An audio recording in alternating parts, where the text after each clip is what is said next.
In today's video, I'm going to give you all a full growing and care guide for Vanda orchids. So let's go ahead and jump straight into this video. As you can see, this is a gorgeous yellow Vanda orchid that I have in my garden underneath my mame tree.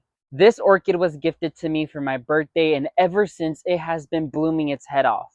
So coming to tip number one is choosing the right location for your Vanda orchid. When it comes down to orchids in general, they need to be growing in shady areas. Since they're used to tropical climates, they are commonly seen grown on the bark or base of trees. Hence to why mine is attached to a fruit tree and it's been loving its spot. So make sure you choose a shady area, preferably underneath a tree where your Vanda could grow and be happy. Coming to number two is their watering schedule. As Vandas are used to growing on trees, they are very much acclimated to the water or natural rainfall from Florida. If you live in an area that is considered a desert area where you don't receive as much rainfall, you would have to douse the plant with a garden hose about 3 times per week. Especially since you have no humidity or any natural form of rainfall, you have to provide it manually. This Vanda right behind me is actually another birthday gift I received, which is a light pink Vanda orchid, which is as equally as pretty as the first one I showed.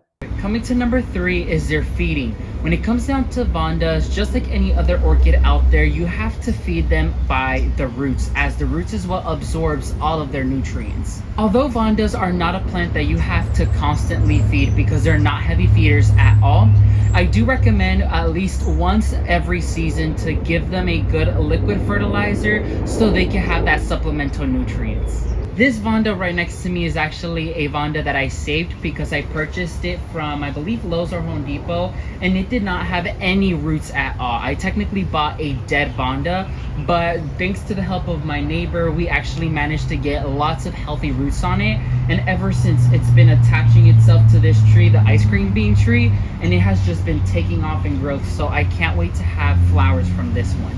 Coming at number four is to stay vigilant. Believe it or not, Vanda orchids compared to other species or varieties of orchids are one of the most vulnerable ones out there for pest and disease. I have seen Vandas get attacked by black mold, aphids, whiteflies, scale. There's a wide range of different common pests and diseases that love to attack Vanda orchids. So the number one thing I recommend for gardeners as a general rule is to always go out into the garden either bi-weekly or monthly and check the Vanda from top to bottom.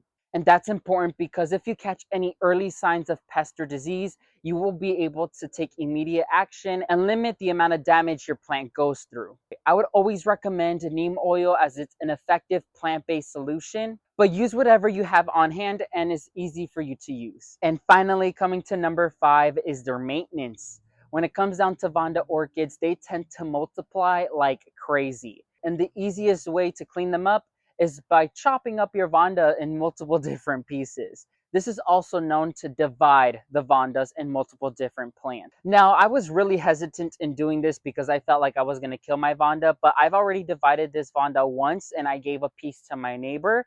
And so they actually do very well when it comes down to dividing them. So let me know in the comment section down below have